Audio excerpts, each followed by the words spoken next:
W.F. Howes presents an unabridged recording of The Mad Emperor, Heliogabalus, and the Decadence of Rome by Harry Sidebottom, narrated by Saul Reichlin. Introduction. The Roses of Heliogabalus. The false ceiling moved, and the rose petals began to fall. Did the diners have any warning? A click or a word of machinery, or perhaps some hint from the young emperor? Certainly they were on edge. Heliogabalus's banquets were notorious for surprises. Often these were humiliating or frightening. Couches were rigged to tip their occupants, sprawling onto the floor. Wild beasts were released among the tables.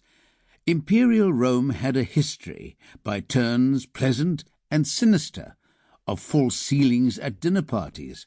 A dining room in Nero's Golden House had revolving panels in the ceiling to sprinkle the guests with perfume and flowers. In the reign of Tiberius, informers secreted themselves in the hollow between the false and real ceiling to eavesdrop on any senators, lulled by wine, and trusted companions into treasonous chatter. At what point did Heliogabalus's guests realize they were in danger? How soon did the scatter of rose petals become a deluge which threatened to smother them? When did they begin to struggle, start to fight for their lives? When did they realize they were going to die? The Roses of Heliogabalus by Sir Lawrence Alma-Tadema was first exhibited in 1888 at the Royal Academy in London. In the painting, everyone appears strangely calm. Heliogabalus, clad in golden robes at the head of the dais, looks on impassively. His interest seems less piqued than the others, reclining in safety on the high table. They at least lean forward for a better view. Even odder are the reactions of the victims down below.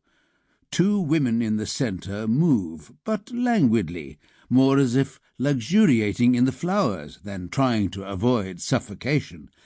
Two other women gaze out at the viewer. Far from terrified, their faces betray no flicker of emotion. Perhaps the awful realization has not yet dawned. Although, given that the woman looking out from the left of the picture is already so submerged that her pink face has almost disappeared into the pink of the flowers, that seems improbable. Sample complete. Ready to continue?